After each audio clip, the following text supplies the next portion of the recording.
విషయాలు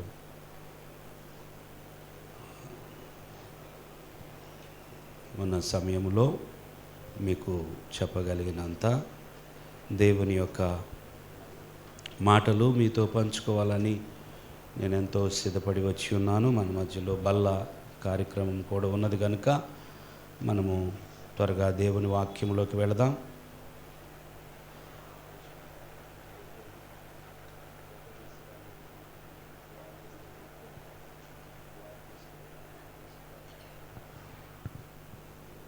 దేవునికే స్తుతి స్తోత్రము మహిమ కలుగునుగాక.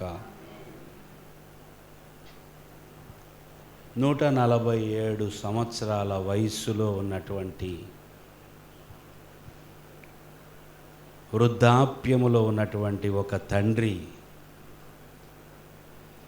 ఇక చనిపోబోతున్నాను అని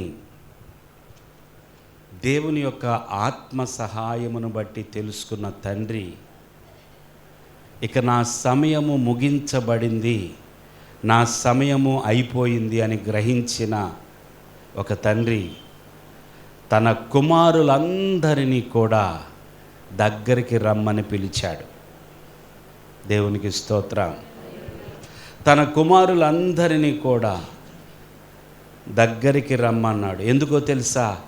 తన కుమారుల విషయములో దేవుడిచ్చిన మాటను పలకాలి అని, తన కుమారులను తను ఈ భూమిని విడిచే లోపుగా ఆశీర్వదించి దీవించి తనువు చాలించాలని కోరుకున్నాడు. ఆ తండ్రి ఎవరో కాదు, భక్తుడైన యాకోబు. దేవునికి మహిమ, దేవునికి స్తోత్రం. యాకోబు భక్తుడు పాత నిబంధనలో అబ్రహాము కుమారుడు ఇస్సాకు, ఇస్సాకు కుమారులో ఒకడు యాకోబు తన యొక్క చివరి దశలో లేదా చివరి గడియలలో తన కుమారులందరినీ పిలిచాడు. దేవునికి స్తోత్రం. యాకోబుకు కుమారులు ఎంతమంది అంటే 12 మంది. ఎంతమంది అండి? 12 మంది. 12 మంది కుమారులను కూడా తాను పిలిచాడు.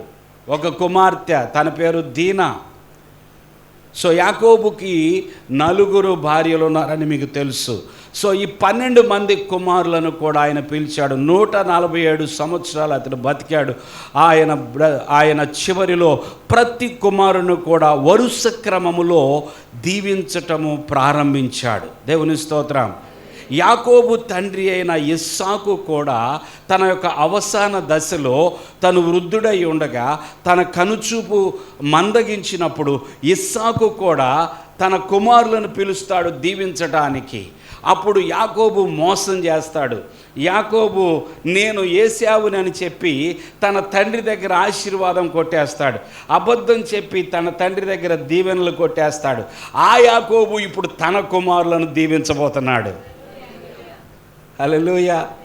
ఎంత అద్భుతంగా ఉంటుందండి దేవుని యొక్క లేఖనములో ఆ జరిగిన సంఘటనలు, ఆత్మీయ విషయాలను మనం అర్థం చేసుకోవడానికి గనక మనస్సు పెడితే దేవుడు ఎంతో మాట్లాడతాడు. హల్లెలూయా. ఆ యాకోబు ఇప్పుడు ఆశీర్వదించే సమయం వచ్చింది. యాకోబు దీవించే సమయం వచ్చింది. యాకోబు నోట్లో నుంచి వస్తున్నటువంటి ఆ ఆశీర్వాదము, దీవెన, అది ప్రవచనాత్మకంగా వస్తుంది. అది ఏదో కేవలము దీవెన కాదు. మనం అందరం కూడా ఎవరైనా పెళ్లి చేసుకుంటే ఏదో అంటాం మనం 6 పువ్వులు 3 కాయలని, ఏదో మనకు తోచిన ఆశీర్వాదాలు, లేదా నీకు పిల్ల పాపలతో దీవించబడాలి, దీర్ఘాయుష్మంతుడు అవ్వాలి, అది ఇదని మన నోటుకు వచ్చినట్టుగా దీవెనలు ఇస్తాం. అయితే ఈ దీవెన ప్రవచనాత్మకంగా ఉన్నది. ఈ దీవెనలు ప్రతి ఒక్కరిలో నెరవేర్చబడ్డాయి. దేవుని స్తోత్రం. ఆయన చెప్పినట్లుగా అది చెడైనా మంచైనా, ఇదిగో నువ్వు ఇలాంటి వాడివంటే నువ్వు నక్కవంటే నక్కే, నువ్వు కుక్కలాగా ఉంటావంటే కుక్కే. అర్థమైందండి? సో యాకోబు దీవెన, యాకోబు యొక్క ప్రవచనపు వాక్కు అది నెరవేర్పులోకి వచ్చింది ప్రియులారా. అయితే ఆయన మరి ఈ 12 మందిని ఏమని ఆశీర్వదించాడో అవన్నీ మనము ధ్యానించలేము, ఎందుకంటే చాలా విషయాలు అవి. ఒకే ఒక వ్యక్తి దగ్గరికి మనం రాబోతున్నాం. ఒకే ఒక వ్యక్తిని దేవుడు అంటున్నాను, యాకోబు నోట నుండి వచ్చిన దీవెన.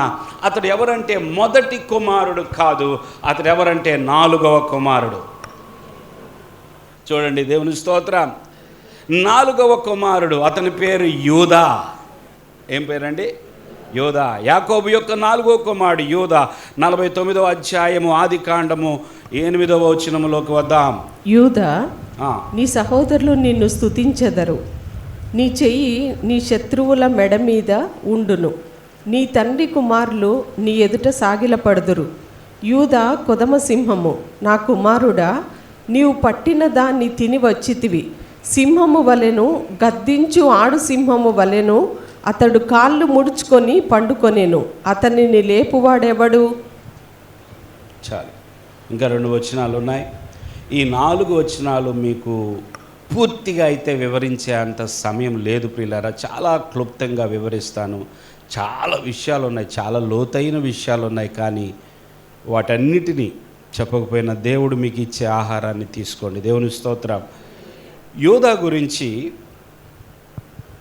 తన తండ్రి అయిన యాకోబు 8వ వచనం, 9వ వచనం, 10వ వచనం, 11వ వచనం 4 వచనాలు మాట్లాడాడు. యోదా, నీ సహోదరులు నిన్ను స్తుతించెదరు. ఏమండి, ఈయన మొదటివాడు కూడా కాదు కదా. ఎందుకని యోదా స్తుతించబడతాడు? యోదా ఆ విధముగా ఆశీర్వాదము పొందుకోవడానికి కారణమేమై ఉండొచ్చు? ఈ కుమారుడు విషయంలో యాకోబు పలుకుచున్న మాట, యోదా, నీ సహోదరులు నిన్ను స్తుతించెదరు. They will praise you. ఏదైనా సాధిస్తే, ఏదైనా ర్యాంకు కొట్టితే, ఏదైనా మెడల్ సంపాదిస్తే వారిని స్తుతిస్తారు ఇంట్లో వాళ్ళు. వీడ్రా గ్రేట్, శబాష్, అసలు మన ఇంట్లో మన వంశంలో నెంబర్ 1 అని చెప్పి ఆ యొక్క వ్యక్తి ఎవరైతే నెంబర్ 1 నిజంగా ఎవరైతే జీవితంలో పైకి వెళతారో, అన్నీ సాధిస్తారో, కష్టపడి ఎవరైతే ఉన్నత స్థితికి వెళతారో వాళ్ళని మనము మెచ్చుకుంటాం కదా. మరి అది ఏమీ జరగక ముందే ఈ యొక్క తండ్రి చూస్తున్నాడు, యోదా స్తుతింపబడతాడు. హల్లెలూయా. యోదా స్తుతించబడతాడు, యోదా పొగడబడతాడు, యోదాకి ప్రైజెస్ వస్తాయి, ఆయనకి ఘనత వస్తుంది, ఆయనకి గొప్పతనం వస్తుంది. యోదా, నీ సహోదరులు నిన్ను స్తుతించెదరు, నీ చెయ్యి నీ శత్రువుల మెడ మీద ఉండును. హల్లెలూయా. అబ్బా, ఏం ఆశీర్వాదం అండి. నీ చెయ్యి నీ శత్రువుల మెడ మీద ఉండును అంటే నీ శత్రువులు నీకు లొంగాల్సిందే. మెడ ఎత్తలేరాళ్ళు, నీ చెయ్యే వాళ్ళ మెడ మీద ఉంటుంది. నిన్ను శత్రువులు జయించలేరు యోదా. What a blessing. నీకు శత్రువులు ఎదురవుతారేమో, కానీ వారి మెడ మీద నీ చెయ్యి ఉంటుంది. యోదాకి ఎంత గొప్ప ఆశీర్వాదం వస్తుందండి. నీ తండ్రి కుమారులు నీ ఎదుట సాగిలపడెదరు. అలా జరుగుతుందని యోసేపు చెప్పినప్పుడు యోసేపు జైలు పాలయ్యాడు. కొన్నిసార్లు మంచి కల కదా, గొప్ప కల కదా అని పక్కనోడికి చెప్తే నిన్ను గుంట్లో పడేస్తారు. అనేక సార్లు నీ కలలు చెప్పకపోవడం మంచిది. నిజంగా దేవుడు చెప్తేనే, చెప్పమంటే ప్రేరేపణ ఉంటేనే మనం షేర్ చేసుకో. కొన్ని మంచి విషయాలు, గొప్ప విషయాలు కూడా పంచుకోకూడదు కదండి. యోసేపు తన జీవితంలో తనకు వచ్చిన కలను ఎవరికో చెప్పలా, పక్కింటోళ్ళకి చెప్పలా, ఇంట్లో వాళ్ళకి చెప్తే బాగా తన్ని గుంట్లో పడేశారు. ఎరా, నీకు మేము సాగిలు పడతామా, నువ్వు అంత గొప్పోడు అయిపోతావా, ఎక్కడవుతావో చూద్దామని గుంట్లో పడేశారు. కానీ వెళ్ళి సాగిలు పడ్డారు 20 ఏళ్ళ తర్వాత. దేవుని స్తోత్రం. ఆ విషయాలని మీరు బైబిల్ స్టడీలో చాలా క్రమంలో మీరు వింటూ ఉన్నారు. దేవుని బిడ్డలారా, ఇక్కడ చూడండి, నీ సహోదరులు నీ తండ్రి కుమారులు నీ ఎదుట సాగిల పడుదురు, నిన్ను పూజిస్తారు, నీ ఎదుట సాగిల పడబోతున్నారు. యోదా, నీ భవిష్యత్తు బంగారు భవిష్యత్తు. ఒక మాటలో చెప్పాలంటే నీ భవిష్యత్తు గోల్డెన్ ఫ్యూచర్ రాబోతుంది యోదాకి. ఏమిటి యోదాలో స్పెషల్ ఏమిటి? ఎందుకని ఇలాంటి ఆశీర్వాదము ఇతని మీదకు వస్తుంది? అసలు ఏం జరగబోతుంది అని మనం ఆలోచిద్దాం. హల్లెలూయా, హల్లెలూయా. ఎవరు నిద్రపోవట్లేదు కదా. హల్లెలూయా, దేవుని స్తోత్రం. చూడండి, ఒక మంచి భవిష్యత్తుని పలుకుచూ ఉన్నాడు ఆ యొక్క తండ్రి. 9వ వచనంలో యోదా కొదమ సింహము. యోదా, ఇదేంటండి? ఎందుకని సింహమును పోలుస్తూ ఉన్నాడు ఇక్కడ? యోధా కొదమ సింహము, సింహపు పిల్లవు నీవు, చిన్న సింహానివి నువ్వు. ఎవరిని అంటామండి? బల్లిని చూసి కూడా భయపడేవాళ్ళని సింహం లాంటి వాడు అంటావా మనం? అంటామా? ధైర్యంగా ఉన్న వాళ్ళని అన్నాలి కదా. యోధా కొదమ సింహము, నా కుమారుడా నువ్వు పట్టిన దాన్ని తిని వచ్చితివి, నువ్వు పట్టిన దానిని తిని వచ్చి. సింహము వలెను గర్జించు ఆడు సింహము వలెను అతడు కాళ్ళు ముడుచుకొని పండుకొనెను, అతని లేపువాడెవడో. ప్రియులారా, యోధాని కొదమ సింహముతో పోలుస్తున్నాడు తండ్రి అయిన యాకోబు అంటున్నాడు కదా, యోధా నీవు కొదమ సింహము. ఒకరోజు ఒక దర్శనము చూస్తూ ఉన్నాడు భక్తుడైన యోహాను. పద్మాసు ద్వీపములో ఉన్నటువంటి యోహాను, ఆయన యేసు ప్రభు శిష్యులలో ఒకడైనటువంటి యోహాను, అతడు బంధించబడినప్పుడు పద్మాసు ద్వీపములో అతడు ఒక దర్శనము చూస్తున్నాడు. ఆ దర్శనములో పరలోకమందు ఒక గ్రంథం ఉన్నదంట, ఒక గ్రంథపు చుట్ట ఉన్నది, 7 ముద్రలు వేయబడి ఉన్నాయి. దేవునికి స్తోత్రం. 7 ముద్రలు వేయబడి ఉన్న ఒక గ్రంథపు చుట్ట ఆ సింహాసనమందు ఆసీనుడై ఉన్న వాని చేతిలో ఉన్నప్పుడు అక్కడ 24 పెద్దలు ఉన్నారు, 4 జీవులు ఉన్నాయి. అయితే అక్కడ దృశ్యం ఏమిటంటే, అక్కడ ఈయన చూస్తూ ఉండగా ఈ గ్రంథమును విప్పుటకు ఎవడైనా యోగ్యుడైన వాడు ఎవరైనా ఉన్నారా అంటే ఒక్కడు కూడా ముందుకు రావట్లేదు. ఆ దృశ్యాన్ని ఈ యొక్క యోహాను భక్తుడు చూస్తూ ఉన్నాడు. ఒక్కరు కూడా వెళ్ళి ఆ 7 ముద్రలు కలిగినటువంటి గ్రంథపు చుట్టను విప్పేవారు లేరు. No one is eligible. ఆ క్వాలిఫైడ్ పర్సన్ లేడు, యోగ్యుడు లేడు.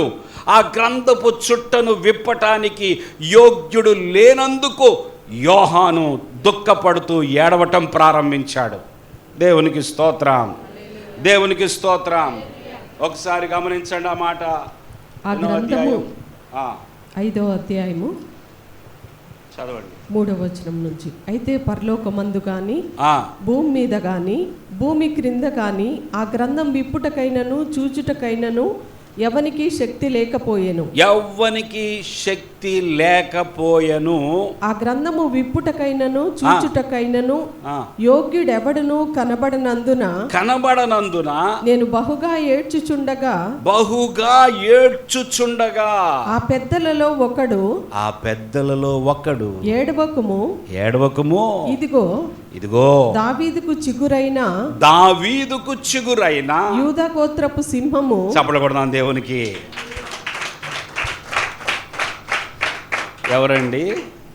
దావీదుకు చిగురైన అనగా దావీదు వంశములో నుండి వచ్చిన యూదా గోత్రానికి చెందిన సింహం ఒకటి ఇక్కడ ఉన్నది.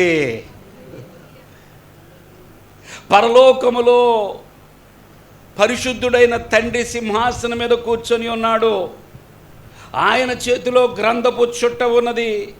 చుట్టూ 24 పెద్దలు, 4 జీవులు ఉన్నారు. అయినను ఒక్కడు కూడా, ఎవరు కూడా, ఏ దేవదూత కూడా లేదా ఏ యొక్క పెద్దలలో ఒకరు కూడా వెళ్ళి ఆ గ్రంథపు చుట్టను విప్పలేని సమయంలో ఆ దృశ్యాన్ని చూసి అయ్యో ఆ గ్రంథాన్ని తెరిచేవాళ్ళు, చూచేవాళ్ళు, చూడటానికైనను తెరవడానికైనను ఒక్కరు కూడా లేరని ఏడుస్తుంటే ఆ పెద్దలలో ఒకడు, ఏడవద్దో దావీదు చిగురు. హల్లెలూయా. దావీదు చిగురు. ఏ గోత్రం అండి? యోధా గోత్రం. యోధా గోత్రానికి చెందిన యోధా సింహం. చదువుదాం. 7 ముద్రలను తీసి ఆ గ్రంథమును విప్పుటకై జయం పొందినని నాతో చెప్పెను. యోధా గోత్రపు సింహము జయము పొందెను. దేవునికి స్తోత్రం. ఈ ఏడవలసినటువంటి అవసరం లేదు. There is a line of Judah. యోధా గోత్రపు సింహం ఒకటి ఉన్నది. ఎవరండి ఆ యోధా గోత్రములో నుంచి వచ్చిన సింహం? ఎవరయ్యా అంటే మన ప్రభు అయిన యేసుక్రీస్తు. ఎందుకు యాకోబు యోధాన కొదమ సింహమా అని అంటున్నాడు తెలుసా? రేపొద్దున ఇంకొక 1700 నుంచి 1900 సంవత్సరాల్లో ఒక సింహం రాబోతుంది. యోధా నీ గోత్రములో నుంచి. దేవుని బిడ్డలారా, యేసు ప్రభు రావడానికి ముందు సుమారు 1900 సంవత్సరాల ముందు యాకోబు నోట్లో నుంచి వచ్చిన ఆశీర్వాదం. బైబిల్ గ్రంథం యొక్క విశిష్టత అది. హల్లెలూయా. పరిశుద్ధ గ్రంథములో పలకబడిన మాటలను దేవుడు ఎలా నెరవేరుస్తాడో, ప్రవచనమును దేవుడు ఎలా నెరవేర్చగలడో మీరు అర్థం చేసుకోండి. యాకోబు మాట్లాడిన సుమారు 1900 సంవత్సరాల తర్వాత యూదా గోత్రంలోంచి ఒక సింహం వచ్చింది. ఆ సింహమే, ఆ దావీదు వంశములో నుంచి వచ్చిన ఆ సింహమే ప్రభు అయిన యేసు క్రీస్తు. అందుకే ముందుగానే సింహం అని ఆశీర్వదిస్తున్నాడు ఆయన. ప్రియులారా, మీ పిల్లల భవిష్యత్తు ఏంటో తెలుసా మీకు? రేపొద్దున మీ పిల్లలు, మీ వంశము ఎలా ఉండబోతుందో తెలుసా?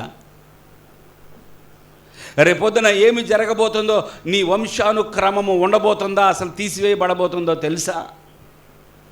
నీ వంశములో నుండి జరగబోయే కార్యాలు నీవు చూడలేదేమో, నీకు తెలియకపోవచ్చేమో. యాకోబు భక్తునికి దేవుడు ముందుగానే చూపిస్తున్నాడు యోధా గురించి దేవుడు ముందుగానే చూపిస్తున్నాడు. ఇంకా 1900 యేసు ప్రభు రావడానికి ఇప్పటికి లెక్క పెట్టుకోండి, ఇంకొక 2000 కలుపుకోండి. ఇప్పుడు అదొక 2000 వేసుకోండి, ఇదొక 2000, 4000 సంవత్సరాల క్రితము యాకోబు మాట్లాడిన మాట ఇది. హల్లెలూయా. 4000 సంవత్సరాల క్రితం యాకోబు మాట్లాడిన మాట ఇది. దేవుని బిడ్డలారా, ఆ తండ్రి అయిన యాకోబు ఆ మాట చెప్పినప్పుడు అప్పటికి అర్థమై ఉండదేమో ఎందుకు ఇతడు సింహానికి పోల్చబడుతున్నాడు. సింహము అంటే ధైర్యానికి గుర్తు. ఇంకా సింహము అంటే రాజరికానికి గుర్తు కదండి. రాజులు సింహపు బొమ్మలు వేసుకొని కూర్చుంటారు కుర్చీల్లో. ఎందుకు తెలుసా? మేము రాజులం. సింహము it is a lion is a king of jungle. ఆ ఫారెస్ట్లో ఎవరయ్యా రాజు అంటే, అది లేచిందంటే అది ఒకసారి మామూలుగా ఆవిలించినా సరే కొన్ని సర్దుకుంటాయి. అది గర్జించక్కర్లా. సింహము లేచి పొద్దున్నే దానికి అరగలేదనుకుందాం, బేవని ఆవిలించింది అనుకోండి, జింకలు పారిపోతాయి, దుప్పులు పరిగెడతా ఉంటాయి. దేవుని బిడ్డలారా, సింహము అడవికి చెప్పాలి రాజు. అడవికి రాజు. అనేకమైన జంతువులు దాని యొక్క శబ్దం విన్నా, దాని అరుపు వింటే ప్రాణం పోయి అంతగా పరిగెడతాయి. అది రాజు. రాజరికానికి గుర్తు, ధైర్యానికి గుర్తు, అధికారమునకు గుర్తు, నిర్భయమునకు గుర్తు. ప్రియులారా, అది ఎంతో నెమ్మదిగా లేచి నడుస్తూ ఉంటుంది. అటు ఇటు ఒక భీకరమైన చూపు చూస్తూ ఉంటుంది. దానిలో పిరికితనం ఎక్కడా కనపడదు. దాని చూపులో పిరికితనంగా దాన్ని చూసినవన్నీ భయపడతాయి తప్ప అది మాత్రము భయపడదు. సింహం. హల్లెలూయా. సింహం. ప్రియులారా, దేవుడు ఎందుకు సృష్టించాడో అంటే అర్థం చేసుకుందాం. ఈ సృష్టికి రాజు, ఈ సృష్టికి అధిపతి, ఈ సృష్టి ఎడల ఏమైనా సరే తాను జరిగించగలిగిన సమస్తమును జరిగించే శక్తిమంతుడు, దేనికి ఎవరికి భయపడనివాడు మన ప్రభు అయిన యేసుక్రీస్తు. హల్లెలూయా. అందుకే యూదా, నువ్వు కొదమ సింహము, నువ్వు కొదమ సింహం. పిల్లారా, సింహము దేనినైనా పట్టుకోవాలనుకుంటే ఏం చేస్తుంది? వేటాడుతుంది. తను అనుకున్న దానిని గురించి అది ఏం చేస్తుందంట? వేటాడిద్ది. అది పరిగెడుతుంది. ఎంత దూరమైన పరిగెడుతుంది. తాను అనుకున్న దాన్ని పట్టుకొని అది తినాలి అనుకున్నప్పుడు అది పరిగెడుతుంది. దానికున్న శక్తి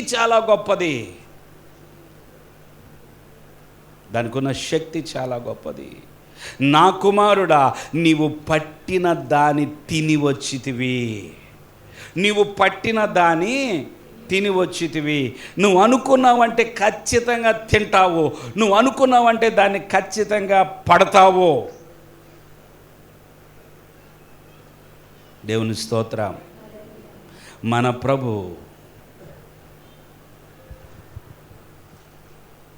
ఏ వంశములో నుండి వచ్చాడంటే ఆ వంశము పేర్లన్నీ చదవగలను. ఇక్కడ నేను అన్నీ రాసుకొని వచ్చాను. యోధా మొదలుకొని యోసేపు కుమారుడిగా పిలువబడుతున్న యేసు ప్రభు వరకు వంశావళి పేర్లన్నీ ఉన్నాయి, బైబిల్లో ఉన్నాయి. నేను రాసుకొచ్చానంటే ఎక్కడి నుంచో కాదు.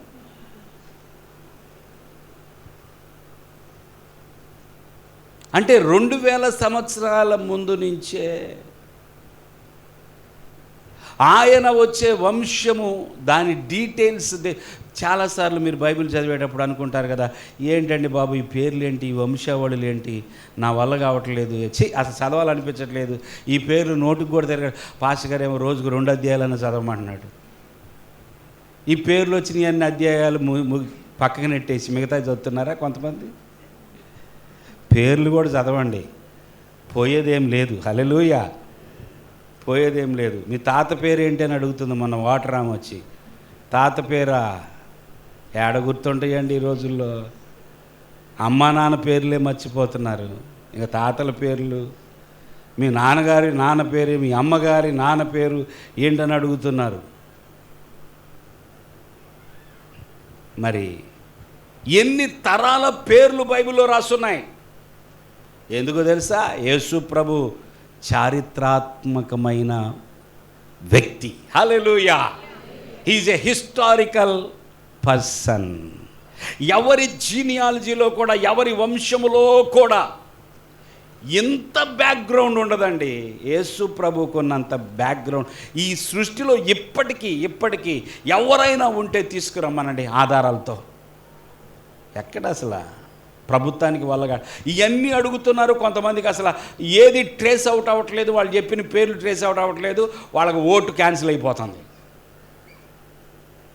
ఏది 2 తరాలు వెనక్కి వెళ్తేనే పేర్లు దొరకట్లేదు, వాళ్ళ పేర్లేమో గవర్నమెంట్ లిస్ట్లో ఉండట్లేదు. మరి బైబిల్లో పరిశుద్ధ గ్రంథంలో యాకోబు ఎప్పుడు మాట్లాడుతున్నాడు, మోషే ఎప్పుడు మాట్లాడాడు? యేసు ప్రభు వరకు జీనియాలజీ ఉన్నది. హల్లెలూయా. యేసు ప్రభు యాకోబు కుమారుల్లో 12 మందిలో యోధా గోత్రములో నుండి వచ్చాడు ఆయన. అందుకే ఆయన యోధా గోత్రపు సింహముగా పిలువబడుతున్నాడు. ఆ సింహము రాబోతుంది కనుక, ఆ భవిష్యత్తు రాబోతుంది కనుక ముందుగానే యాకోబు అంటున్నాడు కదా, నా కుమారుడా నీవు పట్టిన దాన్ని తిని వచ్చితివి, సింహము వలెను గర్జించు ఆడు సింహము వలెను అతడు కాళ్ళు ముడుచుకొని పండుకొనెను. చూడండి, సింహాలు కడుపు నిండా తిన్న తర్వాత, తృప్తిగా తిన్న తర్వాత ఎలా పడుకుంటాయంట? కాళ్ళు ముడుచుకొని పండుకుంటాయంట. బాగా కడుపు నిండింది కదా, ఇక హాయిగా నిద్రపోతాయి. నిద్రపోని ఏమైనా ఉన్నాయా అంటే సగం నిద్రపోయే ఏమైనా ఉన్నాయి అంటే మిగతా జంతువులు. ఏ అలికిడి వచ్చినా, ఏ శబ్దం వచ్చినా టక్మ లేచి చూస్తాయి. సింహం మాత్రం ఒక్కసారి తిందంటే దానికి మళ్ళా సంతృప్తి కలిగేంతవరకు నిద్రపోతుంది. తిండికి తిండి, నిద్రకి నిద్ర. బాగా తినరా, బాగా పడుకోరా అంటాం కదా పిల్లల్ని. సింహం అలా పడుకుంటుంది, అది కాళ్ళు ముడుచుకొని పడుకుంటుందంట. దానిని ఎవరైనా లేపుతారా? అది ప్రశ్న ఇక్కడ. అతడు కాళ్ళు ముడుచుకొని పండుకొని, అతనిని లేపువాడెవడు? ఎవరైనా గుడ్ మార్నింగ్ చెప్పడానికి వెళ్తారా సింహం దగ్గరికి? గుడ్ మార్నింగ్ చెప్పినా, గుడ్ నైట్ చెప్పినా అంతే సంగతులు. దాన్ని పలకరించకూడదు. అది తిని శుభ్రంగా పడుకుంది, ఇక దాని జోలికి వెళ్ళకూడదు, దాని వైపు చూడకూడదు, దాని దగ్గరికి వెళ్ళకూడదు. దానికి మెలకు వచ్చిందంటే కష్టం. అలాంటి యోధా గోత్రపు సింహమైన యేసు ప్రభు 2000 సంవత్సరాల క్రితం గొర్రె పిల్ల వలె ఈ భూమి మీదకి వచ్చాడో. ఈసారి గొర్రె పిల్ల కాదు, ఆయన ఒరిజినలేక. హల్లెలూయా. ఈసారి ఇక ఒరిజినల్గా వచ్చేస్తున్నాడు. ఆయన యోధా గోత్రపు సింహం కాబట్టి యాజ్ ఇట్ ఈజ్గా రాబోతున్నాడు. ఇక ఈసారి గొర్రెపిల్ల తల ఉంచుకొని, పోనీలే మీ పాపాలని నా మీద వేయండి, మరలా నేను భరిస్తాను, ఇక ఏమనను మిమ్మల్ని, మీ పాపాలన్నీ క్షమిస్తాను. ఈసారి అది కాదు, గర్జించే సింహం రాబోతుంది. హల్లెలూయా. అతడు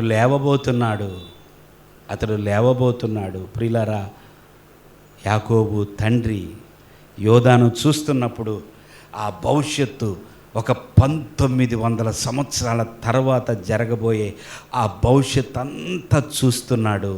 తన ఆత్మలో అలా చూస్తూ మాట్లాడుతున్నాడు. 10వ వచనంలో షిలోహు వచ్చు వరకు ఏంటంట, నేను చాలా విషయాలు దాటిపోతున్నాను, కొన్ని వచనాలు కూడా చదివించలే, నేనే చదువుతాను. ఒక వచనము, ఆయనతో కూడా మిమ్మల్ని జీవింపచేసెను. కొలస్సీ 2:15 ఆయన ప్రధానులను అధికారులను నిరాదాయులనుగా చేసి సిలువ చేత జయోత్సవముతో వారిని పట్టి తెచ్చి బాహాటముగా వేడుకకు కనుపరచెను అని కొలస్సీ పత్రికలో అపోస్తలుడైన పౌలు రాస్తూ ఉంటాడు. యేసు ప్రభు సిలువ ద్వారా ఎలా జయించాడు అనే విషయాన్ని. హల్లెలూయా. ఇక్కడ చూస్తే 10వ వచనము ఒక విషయం మాట్లాడుతుంది. షిలోహు వచ్చు వరకు. షిలోహు అంటే ఒక స్థలము అని అర్థం.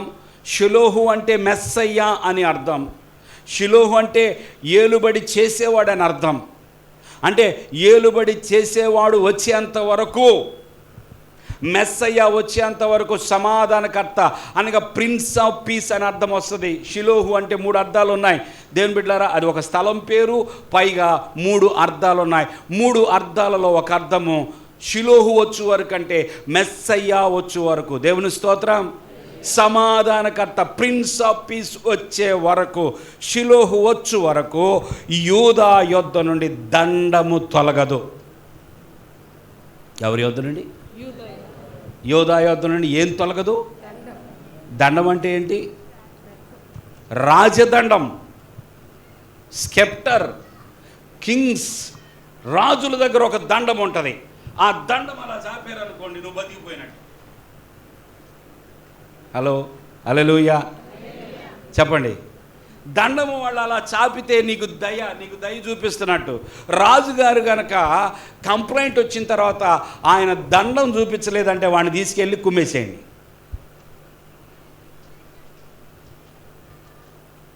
యోధా దగ్గర నుంచి దండము తొలగిపోదంటే యోధా గోత్రములో నుండి రాజులు రాబోతున్నారు. హల్లెలూయా.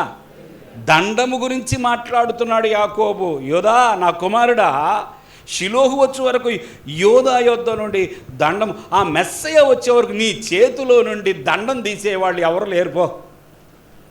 ఎందుకంటే ఆయన చివరికి వచ్చి ఆయన అసలైన రాజు కనుక ఆ దండం ఆయన చేతిలోకి వెళ్ళిపోతుంది. అప్పుడు ఇక దండము ఎప్పటికీ కూడా యోధా గోత్రాందే. హల్లెలూయా. యోధా యొద్ద నుండి దండము తొలగదు, అతని కాళ్ళ మధ్య నుండి రాజదండము తొలగదు. ఎక్కడి నుంచి అంట? ఎవరి కాళ్ళు చెప్పాలండి? యోధా యొక్క కాళ్ళ మధ్య నుండి రాజదండం తొలగదంటే యోధా కాళ్ళ మధ్య నుండి అంటే యోధా వంశము నుండి రాజరికము పోదు. యోధా వంశములో నుండి ఏం పోదు? కింగ్షిప్ అనేది, రాజరికము అనేది యోధా యొక్క వంశముదే. ఆయన కాళ్ళ మధ్యలో నుంచి అంటే ఆయన వంశం గురించి మాట్లాడబడుతుంది. ఆయన యొక్క లైన్లో మాత్రమే ఈ రాజదండం ఉంటుంది, రాజరికము, కింగ్షిప్ అనేది ఉంటుంది అని ఎన్ని సంవత్సరాల ముందు మాట్లాడుతున్నాడో చూడండి. నీ కాళ్ళ మధ్య నుండి రాజదండము తొలగదు. ప్రజలు అతనికి విధేయులై ఉందురు. ప్రజలు అతనికి విధేయులై ఉందురు. వెళ్ళండి, సర్వలోకమునకు వెళ్ళండి, సర్వ సృష్టికి నా సువార్తను ప్రకటించండి, నమ్మిన వారందరినీ నా శిష్యులనుగా చేయండి, ప్రజలు అతనికి లోబడుదురు. హల్లెలూయా. ప్రజలు అతనికి లోబడుదురు, అతడు ప్రజలను ఏలుబడి చేయబోతున్నాడు. యూదా కాళ్ళ మధ్యలో నుండి రాజదండం ఇక పోదు, ఎందుకంటే ఆ యూదా గోత్రపు సింహముగా ఒక రాజు రాబోతున్నాడు ఈ ప్రపంచానికి. అతడు ఎప్పటికీ రాజే. ఆయన చేతిలోంచి రాజదండాన్ని ఎవరూ తీసుకోలేరు, ఎవ్వరూ తీసుకోలేరు. ఎంత అద్భుతమైన విషయాలు ప్రియులారా. ఉన్నత లోకమందు మహుడగు దేవుని కుడిపార్శ్వమందు కూర్చుండేను. 1:3 చూస్తే హెబ్రీ పత్రికలో, ఆయన దేవుని మహిమ యొక్క తేజస్సును, ఆయన తత్వము యొక్క మూర్తిమంతమునయుండి తన మహత్తు గల మాట చేత సమస్తమును నిర్వహించుచు పాపముల విషయంలో శుద్ధీకరణము తానే చేసి దేవదూతల కంటే ఎంత శ్రేష్టమైన నామము పొందెనో. హల్లెలూయా, హల్లెలూయా. ప్రియులారా, యేసు ప్రభు ఆయన రాజులకు రాజు. హల్లెలూయా. ప్రకటన గ్రంథం 19వ అధ్యాయంలో తెల్లని గుర్రము మీద ఆయన బయలుదేరబోతున్నట్లుగా వ్రాయబడి ఉన్నది. హల్లెలూయా. రాజు మొదట్లో ఎలాగొచ్చాడండి? అది కింద చదువుతాం. మొదట్లో ఎలాగొచ్చాడు? గాడిద మీద వచ్చాడు. మొదట్లో ఎలాగొచ్చాడు? గాడిద మీద వచ్చాడు. ఆయనలో ఉన్న స్వభావాన్ని చూపించటానికి, ఆయన ఎంత దీనుడో, ఎంత దయాళుడో, ఎంత కరుణామయుడో చూపించడానికి మొదట్లో గాడిద మీద వచ్చాడు. ఈసారి గుర్రం మీద రాబోతున్నాడు. యూదా గోత్రములో నుంచి మొదటి రాజు ఎవరో చెప్తారా? తెలిసిన వాళ్ళు గబక్కనే దావీదు.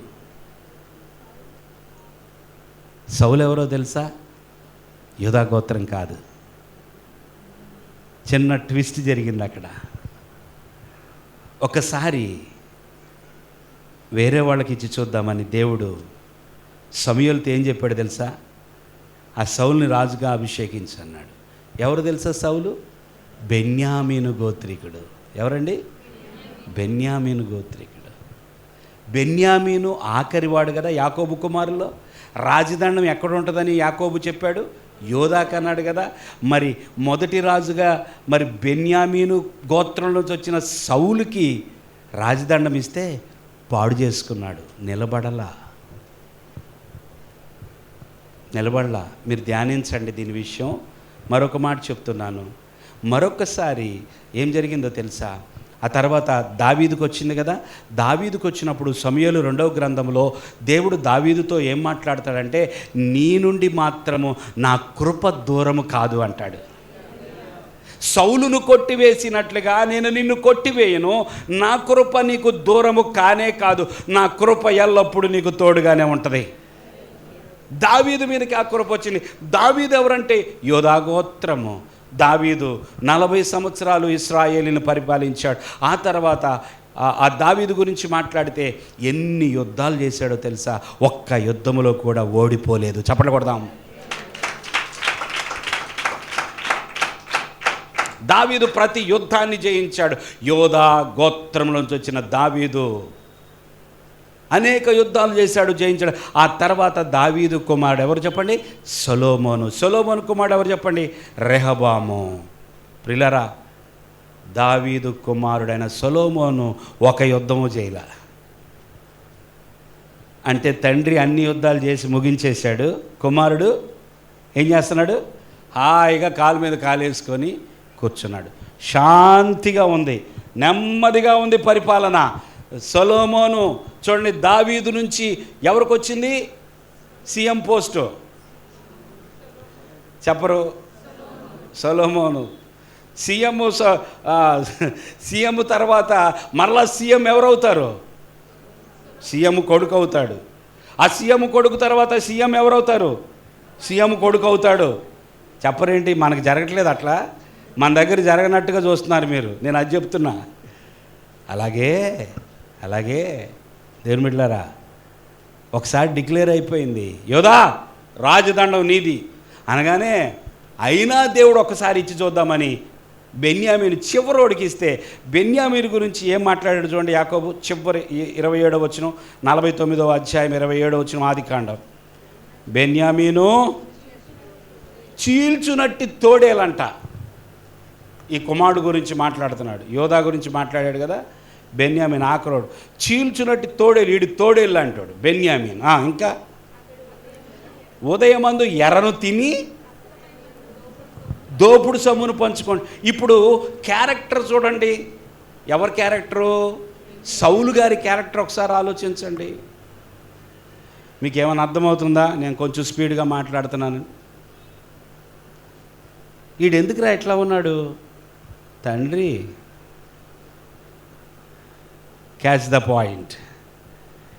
ఈడేంటి ఇలాగున్నాడు? ఏమంటారు? జీన్స్ అండి. ఆ మాట తండ్రి పోలికలు వచ్చినాయి అండి. ఏం చేస్తాం? మూర్ఖుడు ఆడు.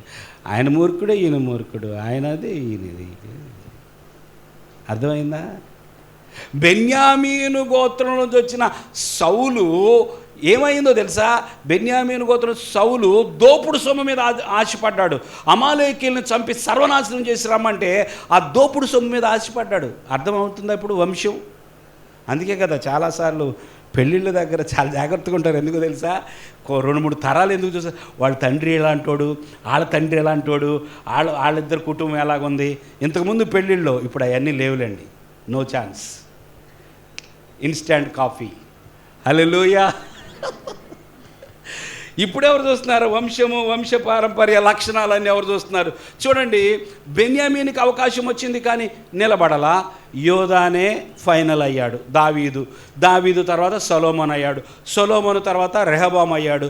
రెహబాము రాజు అయిన తర్వాత ఏమైందంటే ఈలోపు మరొకరికి ఆశ పుట్టింది, రాజరికం. మేమెందుకు చేయకూడదని యోసేపు కుమారుడైనటువంటి ఎఫ్రాయిము ఉన్నాడు కదా, ఎఫ్రాయిము గోత్రంలో నుంచి ఒకడు లేచాడు. అతని పేరు యెరోబాము. అతని పేరు ఏం పేరు? ఈ యెరోబాము నేను రాజునవ్వాలనుకున్నాడు. అయితే చివరికి ఏం చేశాడు తెలుసా? 10 మంది గోత్రాల వారిని సపరేట్ చేసేసాడు.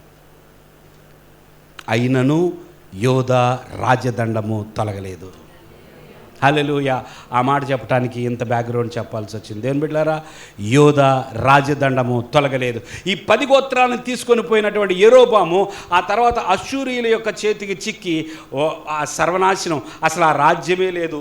ఇశ్రాయేలీలు 2 రాజ్యాలు అయిన తర్వాత ఉత్తర రాజ్యము నశించిపోయింది, దక్షిణ రాజ్యం మాత్రమే మిగిలి ఉంది.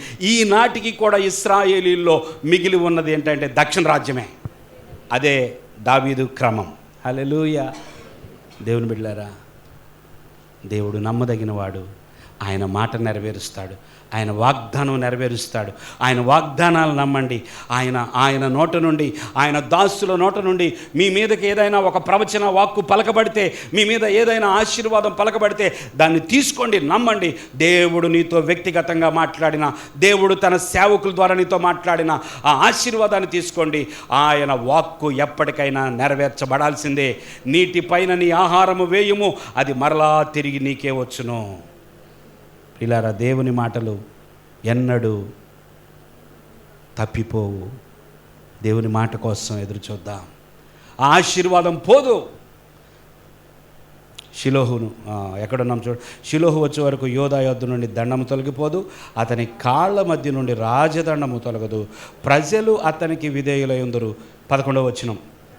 ద్రాక్షవల్లికి తన గాడిదను, ఉత్తమ ద్రాక్షవల్లికి తన గాడిద పిల్లను కట్టి, ద్రాక్ష రసములో తన బట్టలను, ద్రాక్షల రక్తములో తన వస్త్రములను వదుకును. అసలు ఈ 2 వచనాలు మీకు చెప్తే సరిపోయేది. ఈరోజు చివరికి వచ్చాము. ద్రాక్షవల్లికి గాడిద కడతారు ఎవరన్నా అంటే? నేనేమడుగుతుంది తెలుసా? ఒక గాడిదను కట్టడానికి ఏ చెట్టు బెటర్ అంటారు? ఏదో ఒక చెట్టు చెప్పండి. సరే, ఏదో ఒక చెట్టు. ఎవరైనా సరే ద్రాక్ష చెట్టుకి గాడిదని కడతారా? ద్రాక్షవల్లికి గాడిదని కడతారా? యోధాని ఆశీర్వదించే యాకోబు ఏం మాట్లాడుతున్నాడు? దీని ఆత్మీయ అర్థం ఏంటి? దీని లోతేంటి? ద్రాక్షవల్లికి తన గాడిదను. 15వ అధ్యాయం 1వ వచనంలో యోహాను సువార్తలో ఏముంటుందో తెలుసా? నిజమైన ద్రాక్షవల్లిని నేనే. చప్పట్లు కొడదాం దేవునికి కాస్త బలంగా. హల్లెలూయా. నిజమైన ద్రాక్షవల్లిని నేనే అని ఎవరు చెప్పారు? యేసు ప్రభు చెప్పాడు. ఆయన నిజమైన ద్రాక్షవల్లి. ఇప్పుడు ఈ ద్రాక్షవల్లి గాడిద కట్టడం, గాడిదకి ద్రాక్షవల్లికి ఏంటి సంబంధం అంటే జకర్యా 9:9, ఇదిగో నీ రాజు నీతిపరుడును. దేవునికి స్తోత్రం. కొంతమంది నిజంగా ఆనందిస్తున్నారు, అర్థం కాని వాళ్ళు కొంత ఏం జరుగుతుంది? జకర్యా 9:9, నీ రాజు నీతిపరుడును దీనుడును, ఇదో గాడిదను గాడిద పిల్లనెక్కి నీ దగ్గరకు వస్తున్నాడు. నిజమైన ద్రాక్షవల్లి గాడిద మీద వస్తున్నాడు. హల్లెలూయా. ద్రాక్షవల్లికి గాడిదకి సంబంధం ఉంది. యోధా గురించి ప్రవచనాత్మకంగా తండ్రి మాట్లాడుతున్నాడు. ద్రాక్షవల్లికి తన గాడిదను, ఉత్తమ ద్రాక్షవల్లికి తన గాడిద పిల్లను కట్టి, ద్రాక్షరసములో తన బట్టలను, ద్రాక్షల రక్తములో తన వస్త్రమును ఉదుకును. ద్రాక్షరసం నల్లగా ఉంటుందండి కదా, పచ్చగా ఉంటుంది, తెల్లగా ఉంటుంది. ఒక్కళ్ళు కూడా చెప్పట్లే. అమ్మయ్య, దేవునికి స్తోత్రం. ద్రాక్షరసం ఎలా ఉంటుంది చెప్పండి? ఇప్పుడు ద్రాక్షరసం తీసుకోబోతున్నారు కొంతమంది, తెల్లని బట్టలు వేసుకొచ్చినాడు. లేదులేండి, అందరూ బాప్తిసం తీసుకున్న వాళ్ళు. దేవుని స్తోత్రం. బల్ల ఉన్నప్పుడు తెల్ల బట్టలు వేసుకుందాం అనుకున్నాం కదా, మీకు లేవు అనుకుంటా. దేవుడు మీకు అనుగ్రహించును గాక. హల్లెలూయా. దేవుని బిడ్డలారా, ద్రాక్షరసం ఎలాగుంటుంది? రక్తంలాగా ఎర్రగా ఉంటుంది. మోసం చేయొచ్చు. ద్రాక్షరసం ఇట్లా కారినట్టుగా పెట్టుకొని, ఇదిగో చూడు రక్తం కారుతుందని. ద్రాక్షరసం, ద్రాక్షరసములో తన బట్టలను, ద్రాక్షల రక్తములో తన వస్త్రమును ఉదుకును. అంటే ఇది ఏం మాట్లాడుతుందో తెలుసా ప్రియులారా? ఈ యోధా గోత్రములో నుంచి రాబోతున్న సింహం ఉందే, ఆ యోధా గోత్రంలోంచి రాబోతున్నటువంటి రాజు ఉన్నాడే, ఆ రాజు, ఆ సింహానికి పోల్చబడిన ఆ రాజు ఒక రోజు రాబోతుంది. ఆయనే నిజమైన ద్రాక్షవల్లి. ఒక రోజు రాబోతుంది. ఆయన గాడిద మీద రాబోతున్నాడు. ఒక రోజు రాబోతుంది. ఆయన వస్త్రములు ద్రాక్షల రక్తములు, అనగా ఆయన తన సొంత రక్తము చిందించబోతున్నాడు. ఆ గాడిద మీద వచ్చే ఆ రాజు, ఆ యోధా గోత్రపు సింహముగా పిలువబడుతున్న ఆ రాజు ఒకసారి గాడిద మీద రాబోతున్నాడు. ఆ గాడిద మీద వచ్చేటటువంటి ఆయన ఎందుకోసమో తెలుసా?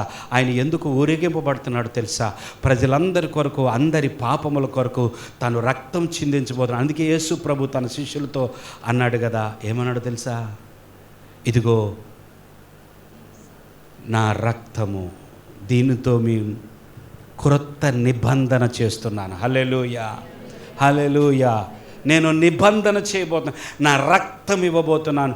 ఆయన శరీరం అంతయు దున్నబడింది, ఆయన రక్తమంతయు చివరి బొట్టు వరకు యేసు ప్రభు యొక్క రక్తము చిందించబడింది, అది కార్చబడింది. ఆయన మునిగిపోయాడు రక్తములో, ద్రాక్ష రసములో తన బట్టలు, ద్రాక్షల రక్తములో తన వస్త్రములను వదుకును. యోధా, ఇది జరగబోతుంది. అది దేవుడు మాట్లాడిన మాట. చివరిగా యోధా గురించి మాట్లాడిన మాట, అతని కన్నులు ద్రాక్షరసము చేత ఎర్రగాను, అతని పళ్ళు పాల చేత తెల్లగాను ఉండును. దేవునికి స్తోత్రం. అతని కళ్ళు ఎర్రగాను, రగిలే అగ్ని జ్వాలల వంటివి. హల్లెలూయా, హల్లెలూయా. ప్రకటన గ్రంథములో యేసు ప్రభు గురించిన వర్ణన చదవండి.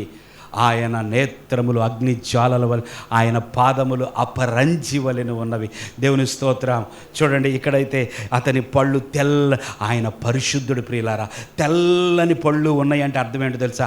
ఆరోగ్యవంతులని అర్థం. పళ్ళు చూపించండి, వదిలే.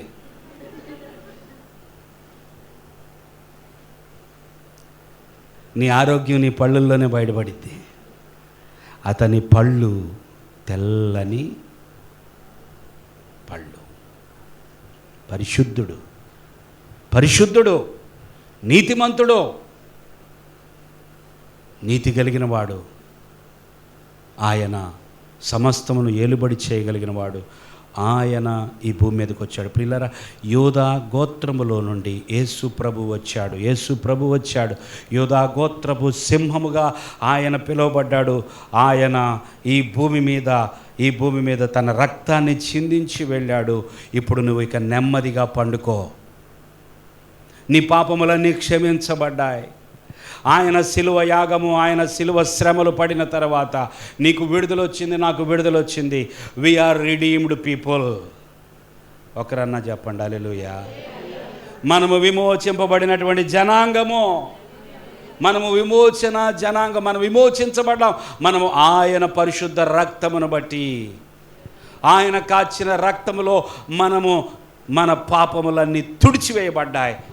ఆయన రాకపోతే, ఆయన రక్త వర్ణపు వస్త్రము లేకపోతే మనకు విడుదల లేదు. ప్రియులారా, యాకోబు కుమారుడైన యోధా గోత్రంలోంచి వచ్చిన దావీదు కుమారుడైన సొలొమోను కుమారుడైన రెహబాము, ఆ తర్వాత వచ్చిన వాళ్ళందరూ, ఆ తర్వాత యోసేపు, మరియా భర్తగా పిలువబడుతున్న యోసేపు కుమారుడిగా పిలువబడుతున్న యేసు ప్రభు. హల్లెలూయా. ఆయనే తన రక్తము చేత మనలను కడుగుతున్నాడు. ఈ ఉదయకాలమందు, ఈ జూలై మాసంలో ప్రభువా, నీ రక్తముకై వందనాలు ప్రభువా. నీవు కాచిన రక్తము అది ఈ రోజుకి నా పాపాన్ని తుడిచివేస్తూనే ఉన్నదయ్యా.